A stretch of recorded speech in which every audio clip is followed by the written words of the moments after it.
আজ সারাদিনে সবচেয়ে আলোচিত ছবি এটি। শক্তভাবে প্রধানমন্ত্রীর হাত ধরে আছেন মহামান্য রাষ্ট্রপতি। সোশ্যাল মিডিয়া উথাল পাথাল ভাসছে এই ছবিতে, সঙ্গে আরও কিছু ছবি। পিলখানা হত্যাকাণ্ডে শহীদদের প্রতি শ্রদ্ধা জানাতে একসঙ্গে হাঁটছেন তারা। রাষ্ট্রের শীর্ষ পর্যায়ের দুজনের এমন সুসম্পর্কের ইঙ্গিত নিঃসন্দেহে যে কোনো দেশের জন্যই আনন্দের সংবাদ। কিন্তু সোশ্যাল মিডিয়া স্ক্রল করলে ভিন্ন বার্তাই পাবেন আপনি। এই স্থির চিত্রগুলোর পাশাপাশি বেশ কিছু পুরনো ভিডিও নতুন করে ভাইরাল হয়েছে। ভিডিওগুলো যে সময়ের, তখন কারো মনোজগতে ঠাঁই হয়নি সেগুলোর, তবে এখন সাড়া ফেলেছে। এর একটি ভিডিওতে প্রেসিডেন্টকে বলতে শোনা যায়, বিদ্যুতের নামে খাম্বা হলো। তিনি বিষয়টি মানুষের বিবেকের উপর ছেড়ে দেন। আগে কি লুট হলো, আগে সম্পদ কোথায় গেল, বিদ্যুতের নামে খাম্বা হলো, আপনারা দেখবেন, বিচার করবেন।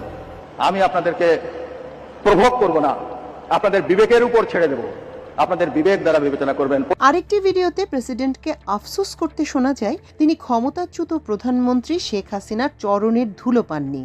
আফসোস করে তিনি বলেন, শেখ হাসিনা তার সালাম নেন না।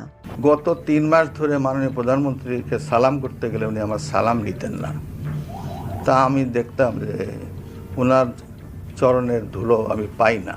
এর আগেও তিনি জিয়া পরিবারের বিরুদ্ধে তীব্র ভাষায় বিষোদ্গার করেন। তাদের মুক্তিযুদ্ধ বিরোধী এবং সংবিধানে মৌলবাদ আমদানিকারী শক্তি হিসেবে উল্লেখ করেন। এরশাদের হাত ধরে জিয়াউর রহমান, জিয়াউর রহমানের হাত ধরে তার বেগম জিয়া, এদের সময় মহান মুক্তিযুদ্ধের চেতনা তছনছ হয়েছে। যদিও সম্প্রতি স্থানীয় একটি দৈনিকে দেয়া সাক্ষাৎকারে তিনি শহীদ রাষ্ট্রপতি জিয়াউর রহমানকে মুক্তিযোদ্ধা হিসেবে উল্লেখ করে স্বস্তি প্রকাশ করেন। এই সাক্ষাৎকারের পর থেকেই মূলত নতুন করে আলোচনায় আসেন রাষ্ট্রপতি। আর আজ প্রধানমন্ত্রীর সঙ্গে তাকে গোরস্থানে দেখার পর মানুষের মধ্যে বেশ প্রতিক্রিয়া দেখা যায়। জাতীয় নাগরিক পার্টির কেন্দ্রীয় আহ্বায়ক কমিটির মুখ্য সংগঠক উত্তরাঞ্চল সার্জিস আলম তার ভেরিফাইড অ্যাকাউন্ট থেকে দেয়া এক ফেসবুক পোস্টে লেখেন যে আওয়ামী লীগ পরিকল্পনা করে পিলখানা হত্যাকাণ্ড ঘটিয়েছে, আমার সেনাবাহিনীর অফিসারদের খুন করেছে, সেই আওয়ামী লীগের রাষ্ট্রপতিকে সাথে নিয়ে শহীদ বীরদের শ্রদ্ধা জানানো পিলখানা হত্যাকাণ্ডকে মশকরা করা ছাড়া আর কিছু নয়। তিনি আরও লেখেন যে আওয়ামী লীগ জনাব তারেক রহমানকে বাধ্যতামূলক নির্বাসনে পাঠিয়েছিল এবং 17 বছর দেশে আসতে দেয় নাই।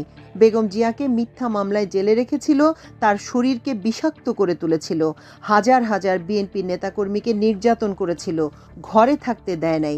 সেই আওয়ামী লীগের পুনর্বাসনের দায়িত্ব বিএনপি নিয়েছে।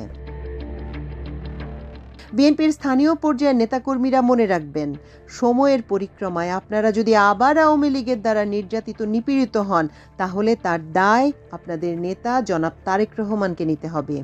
যদি জুলাই অভ্যুত্থানে রাজপথে নামা আমাদের যে কোনো সহযোদ্ধাকে আওয়ামী লীগের দ্বারা আবার খুন হতে হয় কিংবা রক্ত দিতে হয়, তাহলে তার দায় জনাব তারেক রহমান এবং বিএনপিকে নিতে হবে।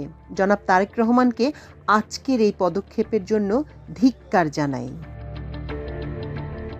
ইনকিলাব মঞ্চের সদস্য সচিব আব্দুল্লাহ আল জাবের রাষ্ট্রপতি ও প্রধানমন্ত্রীর ছবি শেয়ার করে লেখেন, সবার আগে বাংলাদেশ, নাইস অ্যান্ড অ্যাট্রাকটিভ।